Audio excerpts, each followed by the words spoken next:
한자역이 낱말이야기 382번째 시간입니다. 이번 시간은 우리가 무엇을 장악한다라는 얘기를 하죠. 장악한다. 자, 내가 이쪽 바운더리를 내 것으로 장악했다. 내가 우리 반을 장악했다. 뭐 우리 지방을 장악했다. 뭐 여러 가지 있습니다. 많이 여러 분야에서 많이 쓰는데 이 장악이라는 것이 한자로 어떻게 쓰고 어떻게 된 뜻인지 그리고 관련된 글자들을 한번 살펴보겠습니다. 네, 조금 어렵죠. 손바닥 장이에요. 손바닥 장. 네. 우리가 무협지 같은 거 보면 이 장풍이라고 할 때 손바닥에서 바람이 나가죠. 장풍 이렇게 부르는 장 손바닥이에요. 악은 쥔다는 뜻이에요. 쥔다, 꽉 쥐는 걸. 악수한다, 손을 쥔다. 악력, 쥔다는 뜻이에요. 그래서 장악은 사실은 쉽죠. 손으로 꽉 쥐는 걸 장악입니다. 어떤 내 것으로 이렇게 내 손으로 꽉 쥐고 내 멋대로 하는 거. 네. 자, 그러면 이 글자를 한번 보면 상당히 복잡한 것 같지만 너무나 쉽습니다. 이 오히려 상자는 굉장히 중요한 글자예요. 제가 여러 번 설명을 드렸는데 어떻게 평평하게 위로 올라간다 뭐 이런 뜻으로 많이 씁니다. 경상북도 할 때도 쓰고 또 뭘 숭상한다, 네. 또 고상하다 할 때 그런 상입니다. 그래서 이 글자는 반드시 기억을 해 주셔야 되는 게 단독으로 쓰면 이 모양이 눈에 들어오는데 이것처럼 다른 것과 합치면 이렇게 좀 납작해집니다. 그래서 얼핏 잘 안 듣는 경우가 있어요. 그래서 이걸로 만드는 글자가 굉장히 많다는 걸 아시고 항상 그 염두에 두시기 바랍니다. 그리고 손수는 뭐 부수자면 쉽습니다. 결국은 이게 손을 이렇게 쭉 폈다, 평평하게 편 것이다. 이 바닥을 얘기한다. 그러면 손등은 뭐라고 하느냐? 손등은 일반적으로 우리가 갑 할 때 이 갑을 얘기를 합니다. 근데 손등을 표시하면서 뭐 갑이란 글자로 써서 만든 낱말은 별로 없습니다. 장으로는 손바닥을 많이 만듭니다. 쥔다는 것은 악이다. 그러면 쥐임으로 손으로 쥐기 때문에 손수자가 들어갔습니다. 제방변. 그렇죠? 자, 이게 이제 문제예요. 집옥자예요. 옥. 우리가 뭐 음식점에 가서도 무스녹 그런 가게 이름에도 많이 쓰죠. 그리고 집 안에 있어야 된다. 실내에 있어야 된다. 옥내에 있어야 된다. 옥 외에 옥내. 옥상 위에 옥상 뭐 이렇게 많이 있죠. 옥자를 씁니다. 그래서 이것은 이게 이제 지게호지요. 지포입니다. 예, 뭐 지붕을 뜻한다 이렇게 보시면 돼요. 안에 이렇게 이럴지가 있다. 이러다는 것은 화살이 날아가서 이렇게 땅에 꽂히는 모양인데 화살이 땅에 꽂힌다는 그 사실은 화살 자기 나름대로는 끝까지 날아간 거예요. 그렇죠? 누가 쏘았는데 이 화살이 날아갈 수 있는 데까지 날아갔어. 그 사람의 힘에 따라서 멀리도 가고 가까이도 가겠지만 어쨌든 그 화살 자체로는 최대한 가서 땅에 박히는 거였어요. 그래서 끝까지 무엇을 했다. 그런 것을 뜻합니다. 그래서 이 집에 지붕을 단단히 잘 이렇게 빈틈없이 틈이 없다. 빈틈없이 지붕이 세운 것이다. 그게 집이다. 이렇게 얘기를 합니다.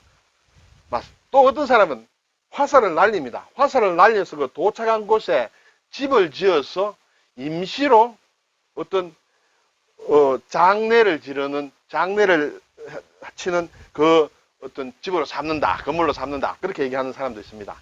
저는 사실은 두 번째 그것을 더 신뢰를 하고 있습니다만 어쨌든 집옥이다. 발음도 아마 비슷하게 같습니다. 그래서 이것에는 뭔가 빈틈없이 꽉 한다는 그런 뜻이 있다는 것이죠. 이 지 자체가 화살이 끝까지 날아갈 수 있는 데까지 날아갔기 때문에 틈을 안 준다. 빈틈이 없이 지붕을 덮였다는 것은 손으로 빈틈없이 꽉 잡는 것을 악이라고 한다. 그렇게까지 확대해서 제가 해석을 해보겠습니다. 자, 국어사전을 보니 손 안에 잡아 쥔다. 그렇죠? 장악했다. 무엇을 마음대로 할 수 있게 됐다.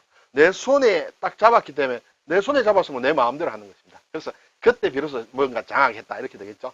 권력을 장악했다. 주도권을 장악하다. 막 이런 때 많이 쓰는 것입니다. 자기 마음대로 하는 그런 경우에.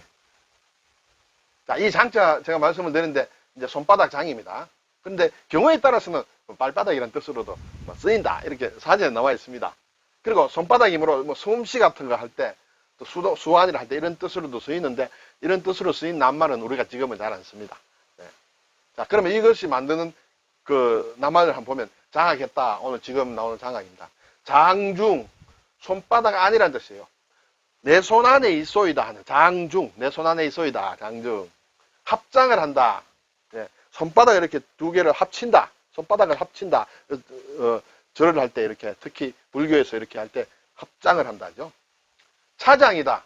차, 기차나 버스 같은 데서. 요즘은 버스에는 차장이 없어졌습니다만, 기차에는 아직 막 역에 가는데 뭐 차장 비슷한 역할 하는 사람 있죠. 차장이 가자고 해야 두드려야 차가 떠납니다. 운전수는 있어도. 그 차에 관한 모든 것을 관장하는 사람이 차장이다. 이렇게 되겠습니다. 이 손바닥장을 쓴다는 것은 조금 의외죠. 분장한다.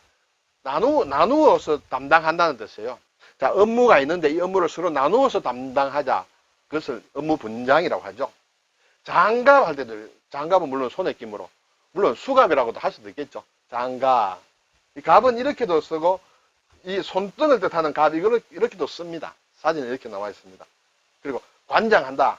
내 주관하에 무엇을 내가 장악하여 하는 것을 관장한다. 이렇게 되겠죠. 자, 악은 말씀드렸다시피 손으로 제방변에 있다. 그리고 빈틈없이 꽉 하는 것을 이 지복자가 뜻을 좀 가지고 있다. 해서 쥔다.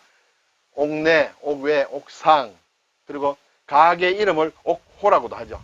어느 가게 이름이 그 집 설렁탕집 이름이 뭐더라? 옥호가 뭐지? 이렇게 되겠죠. 이것은 이제 악수한다. 손을 쥔다. 서로 손을 꽉 쥐는 걸 악수. 악력. 학교 다닐 때 악력이 얼마인지 막 지어보죠. 악력계를 가지고. 파악을 한다. 이 파자도 이게 가진다, 쥔다는 뜻이에요.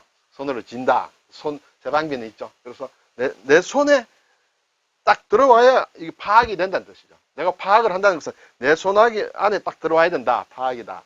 이 파자를 보면 옛날에 군에 갔다 온 사람들 생각이 날지 모르겠습니다. 뭔가 파지한다는 뜻이 있어요. 자, 수류탄을 던지는데 수류탄 파지법. 이렇게 해서 안전 피는데 어떻게 잡고 파지한다. 손에 잡는다는 뜻이에요. 그리고 소총을 파지한다. 뭐 그런 거 있죠. 그때 다 잡는다는 뜻이에요. 굉장히 어려운 말이죠. 요즘은 군대에서 그런 말 안 쓰는지 모르겠어요. 네, 아마 안 쓰리라 생각이 되는데. 악발이다. 발은 머리카락이에요. 악발. 머리카락을 잡는다는 뜻이에요. 머리카락. 자, 옛날 사람들은 머리가 좀 길었겠죠. 잡는다. 왜 잡느냐? 이렇게 머리를 씻고 있습니다. 이제 말하자면 아침에 뭐 세수를 한다든지 머리를 씻는데 누가 귀한 손님이 오셔서 그러면 주인이 머리를 씻고 있는데 뭐 아들이나 딸이 저 어떠한 분이 오셨습니다. 그러면 기다리라 하는 것이 아니라 그 씻던 머리를 손에 짊어지고 손에 이렇게 잡고 나갑니다. 왜냐하면 그만큼 모시고 싶었던 분이다. 초청하고 싶었던 분이다.